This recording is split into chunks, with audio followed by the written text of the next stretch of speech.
ఒరిస్సా మాజీ ముఖ్యమంత్రి బిజు జనతాదళ్ నాయకుడు నవీన్ పట్నాయక్ ప్రకటించాడు, ఇక మేము ప్రతిపక్షమే, భారతీయ జనతా పార్టీని సమర్థించే ప్రసక్తే లేదు అని.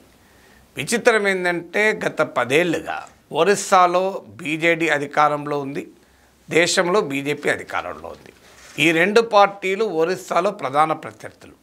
కాంగ్రెస్ పార్టీ 3వ స్థానంలో ఉంటుంది. కానీ రాష్ట్రంలో ప్రధాన ప్రత్యర్థులు, కేంద్రంలో మిత్రపక్షాలు. ఒక రకంగా బీజేడీ నాన్ ఎన్డీఏ అలై, ఎన్డీఏతర మిత్రపక్షంగా వ్యవహరిస్తూ వచ్చింది.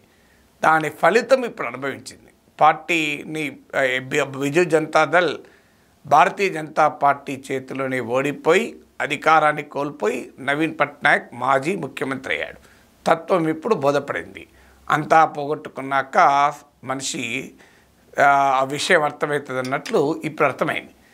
ఎందుకంటే ఇటీవల జరిగిన అసెంబ్లీ ఎన్నికల్లో అధికారం పోవడమే కాదు, పార్లమెంట్లో గతంలో 11 సీట్లు ఉండే, 2019లో 11 సీట్స్ గెలుచుకున్నారు. ఒరిస్సాలో 21 సీట్స్ ఉంటే 11 గెలిచారు. ఇప్పుడు ఒక్క సీటు పడిపోయారు. 21లో 20 బీజేపీ గెలుచుకుంది. అంటే బీజేపీకి బయట ఉండి మద్దతు ఇచ్చినందుకు రాష్ట్రంలో అధికారంలో పోయింది, పార్లమెంట్లో రిప్రజెంటేషన్ పోయింది. అన్నీ పోయాక ఇప్పుడు కాస్త జ్ఞానోదయం కలిగినట్టుంది నవీన్ పట్నాయక్. నవీన్ పట్నాయక్ ఎపిసోడు కేవలం ఒడిస్సాకే కాదు, ఇది దేశవ్యాపిత ట్రెండ్. మీరు చూడండి, దేశవ్యాపితంగా ఎన్డీఏలోనూ ఇండియా కూటమిలోనూ ఈ రెండిట్లో ఏదో ఒక వైపు ఉంటే ఆ పార్టీలు లాభపడ్డాయి. మీరు గమనించండి, ఎన్డీఏలో చేరి తెలుగుదేశం పార్టీ లాభపడింది. కానీ ఎన్డీఏలో చేరి మీకు తెలుగుదేశం పార్టీ జేడీఎస్ అలాగే జనతాదళ్ సెక్కర లాభపడింది. దాదాపు దెబ్బతింటున్న జేడీఎస్ కూడా పార్లమెంట్లో రిప్రజెంటేషన్, కేంద్రంలో క్యాబినెట్ బెర్త్ కూడా చేరింది. ఎన్డీఏలో చేరి జనసేన లాభపడింది. కానీ అలాగే ఇండియా కూటమిలో కూడా మీరు చూడండి, ఇండియా కూటమిలో చేరి సమాజ్వాదీ పార్టీ లాభపడింది, ఉద్ధవ్ బాలాసాహెబ్ థాక్రే నాయకత్వంలోని శివసేన లాభపడ్డది, ఎన్సీపీ లాభపడ్డది. సో చాలా క్లియర్గా ఇండియా కూటమిలో భాగస్వామైన పార్టీలు కూడా లాభపడ్డాయి. కానీ అటు ఇటు కాని పార్టీలు ఉన్నాయి. అటు ఇటు కాని పార్టీలు అన్నీ దెబ్బతిన్నాయి. అందులో మీకు ఒరిస్సాలో బిజు జనతాదళ్, ఆంధ్రప్రదేశ్లో వైఎస్ఆర్ కాంగ్రెస్, పంజాబ్లో శిరోమణి అకాలీదళ్, తమిళనాడులో అన్నా డిఎంకే ఇందుకు ఉదాహరణలు. అఫ్కోర్స్ మీరు అనొచ్చు తృణమూల్ కాంగ్రెస్ కూడా ఎందులో ఇటు లేదు కదా అని. వారు బెంగాల్లో విడిగా పోటీ చేయవచ్చు, కానీ ఇండియా కూటమిలో ఉన్నామని చాలాసార్లు మమతా బెనర్జీ చెప్పారు.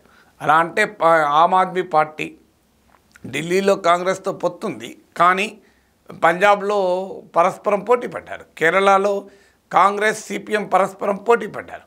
అందువల్ల ఇండియా కూటమిలో ఉండి కూడా పోటీ పడ్డ సందర్భాలు ఉన్నాయి ఆయా రాష్ట్రాల్లో ఉన్న రాజకీయ పరిస్థితుల రీత్యా.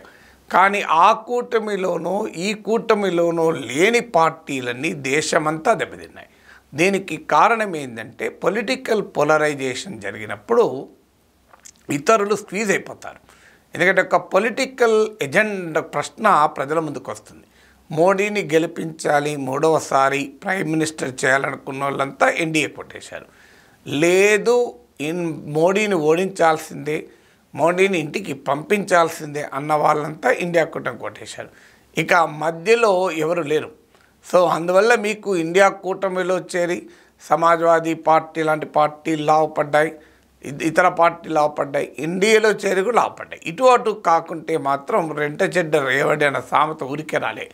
సో ఇటు అటు కాక రాజకీయ పార్టీలు దెబ్బతిన్నాయి. ఈవెన్ వైఎస్ఆర్ కాంగ్రెస్, బిజు జనతాదళ్, ఏడీఎంకే, శిరోమణి అకాలీదళ్, ఈ 4 కాదు, ఇంకో 2 పార్టీలు ఉన్నాయి. Bahujan Samaj party 5, 6 BRS.